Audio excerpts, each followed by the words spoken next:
talk during my program too, so just so you're aware, in the middle of my talk, as I'm talking, if I ask you a question, I do expect you to answer and not stare at me blankly. I get a lot of the deer in the headlights look already because we have a lot of deer here in the park. I don't know if you've seen any this morning.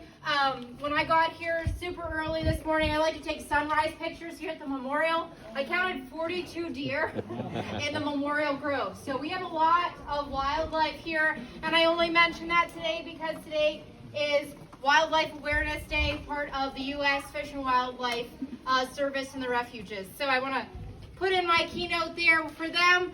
One of our passengers aboard Flight 93 was a Fish and Wildlife Officer, Richard Godagno. You'll see his badge inside of the exhibit as you work your way through. To start, September 11, 2001, just like that, everyone remembers where they were at and what they were doing, except for maybe that young man who is way younger than 19 years old. That day is something we refer to as a flashbulb memory. Throughout history, the United States has many flashbulb memories. For example, this is where I ask you questions. December 7th, 1941, what happens on that day? Pearl Harbor. You guys are good. I like a talkative group. All right, how about November 22nd, 1963? Kennedy. Awesome. And I don't throw this one in to confuse you, but to start the September 11th story, and that is February 23rd, 1993. World Trade Center. Oh, awesome. The first bombing in the World Trade Center building. Idea of driving a car bomb into the ground floor of the World Trade Center buildings. That bomb goes off. The intention is that the first building will collapse into the second building. Doesn't happen in 1993. Anyone know who was the mastermind behind all of that? Osama bin Laden. Heard it a few times, Osama bin Laden. Same guy, years later, planning another attack on American soil. Initially, the plane's plan started in the mid-90s and had originally forecasted 12 aircraft to hit 12 buildings simultaneously. By the late 1990s, early 2000s, we've scaled back that program. Their terrorist organization, Al-Qaeda, can only handle 4 aircraft hitting 4 buildings simultaneously. These 4 airplanes meet 4 very specific criteria. 1, all 4 of these planes are leaving 10 to 15 minutes of each other. You remember that morning? It feels like planes are falling from the sky, and that is part of this attack. They want us to feel like we have no time on the ground to respond to what's going on in the air and then the buildings being hit by these planes. Number 2, all 4 of these planes are less than half capacity. Not a single one is carrying more than half of its passenger load. Flight 93 is the least full of all 4 planes that would be hijacked. Only 33 passengers, 7 crew members, and the only time I'm going to mention them, the 4 hijackers that board the plane very early that morning. The most full any one of those planes is Flight 175, impacts the South Tower, carrying just over 78 people aboard. Third part of that criteria that the planes have to meet is that they are all 757s or 767s, which means they are identical in the cockpit. Both 757s, 767s are identical. Hijackers could download the same computer simulators that a pilot would for American, United, Delta Airlines, download it on a home computer and practice what every button and switch did inside of that cockpit.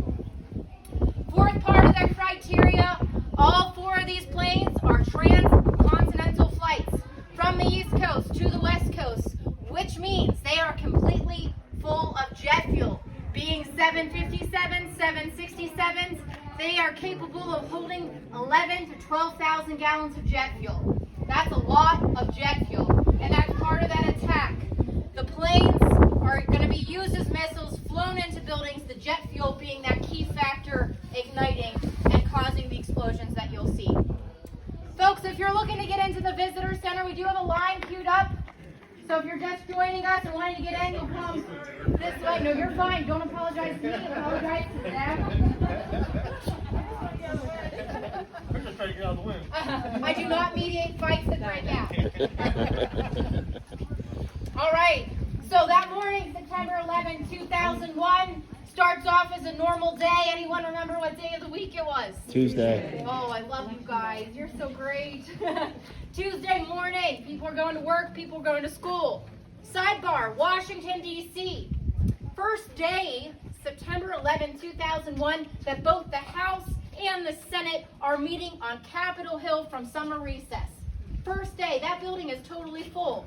Any idea what the intended target of Flight 93 was? The U.S. Capitol building. Sits up on top of the hill. If you visited Washington, D.C. ever in your lifetime, you know it's hard to find the White House. There's a lot of one-way roads, hard to travel around, and it's kind of nestled down inside of D.C. Whereas the Capitol is sitting on Capitol Hill. At the top of that hill, it is literally the center of our government with the House and the Senate meeting there. And it's easy to find. A lot of people think it's the White House when they go to D.C.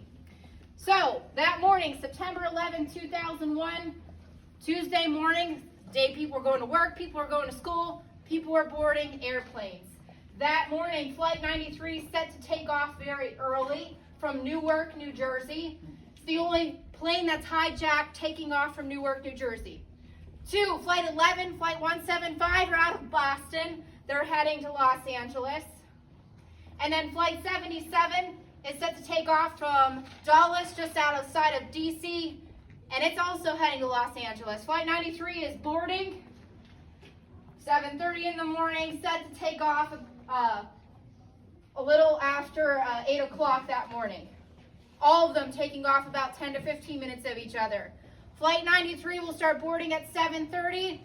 There's a few people that make a phone call before boarding the plane. Always like to point that out because like today when you're traveling, you like to let your family know what's going on before you get on an airplane. And you folks are going to read about it inside. Before she boards Flight 93, calling her husband in California. California, of course, it's not 7:30, it's 4:30 in the morning. Her husband Jack does not answer the phone. She leaves a message on the couple's answering machine. You will see that answering machine inside the exhibit. She says, Jack, honey, I switched flights. Lauren Catuzzi was supposed to board Flight 91, leaving an hour later. Decided to switch to Flight 93 because she gets to California an hour sooner, could have lunch with her husband, Jack. They're expecting their first child. She's 3 months pregnant. Hadn't told a lot of people because she'd had 2 previous miscarriages and doesn't want the heartbreak of that happening again. So Lauren's excited, wants to have lunch with her husband, decides to switch flights to Flight 93. She's one of 10 people that switches planes to be aboard Flight 93 that day. Flight 93 will board in Newark, of course, starts down the tarmac a minute ahead of schedule. 8:01, jetting down that runway, gets delayed. Anyone remember the morning that day? The weather, what was it like? Beautiful and clear. Yeah, clear. So it wasn't a weather delay. Anyone fly from Newark, New Jersey? No one. Did you leave on time? If you fly from Newark, more than likely you'll get heavy air traffic. And that's what happens to Flight 93. 25 minutes that plane is going to sit on the tarmac. Looking out a window seat across the bay, you'll see the Statue of Liberty, New York skyline, perfectly intact. Nothing's happened yet. And at 8:42, Flight 93 will get the go-ahead to take off. Starts down the runway, takes off, flies literally over the New York skyline, and then starts on a westward heading to California. 4 minutes later is when the first tower, the North Tower, is struck by Flight 11. And if you remember the news that morning, it is not that it was a hijacked airplane. Anyone remember what the news was telling us? Small aircraft. It was an accident. Small airplane. Maybe a pilot had a heart attack. Yep. Nothing like it was a hijacked plane, that there's terrorists involved. Nothing like that. Anyone watching TV, listening to the radio that morning? Maybe you were just at work and someone runs in and says, do you see what's going on in downtown Manhattan? Awfully big hole polish. of that building would be a small airplane, but we don't think about that at that time. We don't think anyone would have done what they did Polish, yeah. that morning.